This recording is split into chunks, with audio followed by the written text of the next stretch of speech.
প্রিয় শিক্ষার্থী বন্ধুরা, তোমরা তোমাদের শিক্ষার সমস্ত তথ্য জানতে এবং সকল সমস্যার সমাধান জানতে এখনই জয়েন করো আমাদের ফেসবুক গ্রুপে। ফেসবুক গ্রুপের লিংক দেওয়া আছে ডিসক্রিপশন বক্সে। স্বাগত সবাইকে ওয়েস্ট পয়েন্ট একাডেমিতে। আশা করি তোমরা সবাই ভালো আছো। আমরা কথা বলছিলাম অষ্টম শ্রেণীর বাংলা ষষ্ঠ অধ্যায় দ্বিতীয় পরিচ্ছেদের গল্পগুলো নিয়ে। গত ক্লাসে আমরা যোগ গল্পটি পড়েছি। আজকে আমরা কথা বলবো একদিন ভোরবেলা এই গল্পের লেখক আনোয়ারা সৈয়দ হকের জীবনী নিয়ে। আনোয়ারা সৈয়দ হকের জীবনী তোমরা তোমাদের বইয়ে 150 পৃষ্ঠায় পেয়ে যাবে।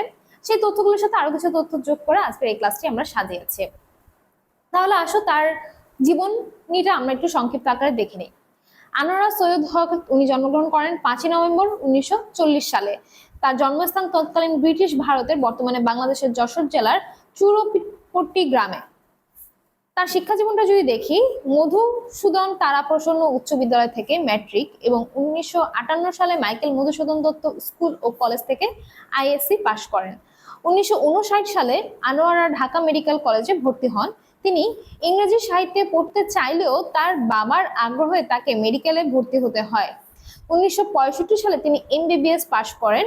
পরে 1973 সালে উচ্চশিক্ষার জন্য লন্ডনে যান।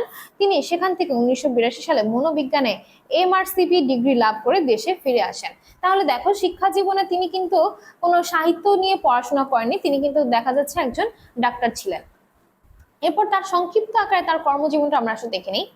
এমবিবিএস পাশ করার পর তিনি তৎকালীন পাকিস্তান বিমান বাহিনীর মেডিকেল করে লেফটেন্যান্ট পদে যোগদান করেন।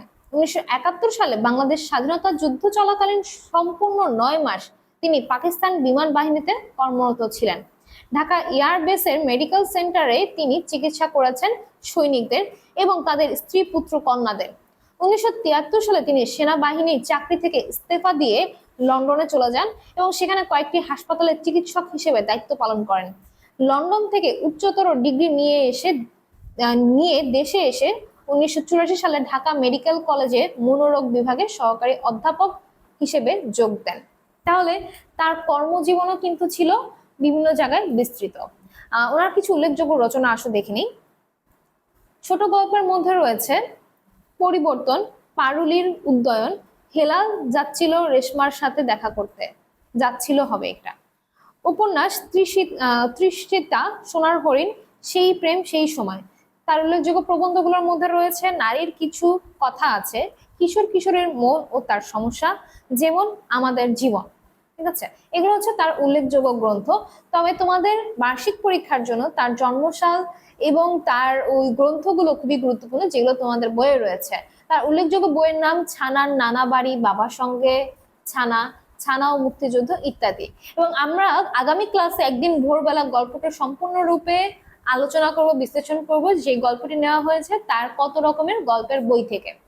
তাহলে এই ছিল আনোয়ারা সৈয়দ হকের সংক্ষিপ্ত জীবনী। আশা করি তথ্যগুলো ভবিষ্যতে তোমাদের হয়তো কাজে দেবে। আগামী ক্লাসে একদিন ভোরবেলা এই গল্পটা আমরা বিস্তারিতভাবে আলোচনা করব তোমাদের সাথে, প্রতিটা লাইন ধরে ধরে, যেন এই গল্প থেকে যে কোনো ধরনের প্রশ্নের উত্তর তোমরা খুব সহজেই দিতে পারো। তাহলে আজকে এই পর্যন্তই। আগামী ক্লাসে তোমাদের সাথে কথা হবে একদিন ভোরবেলা গল্পটি নিয়ে। সে পর্যন্ত সবাই ওয়েস্ট পয়েন্টকে সাবস্ক্রাইব করে ওয়েস্ট পয়েন্টের সাথেই থাকো, ভালো থাকো। ধন্যবাদ সবাইকে।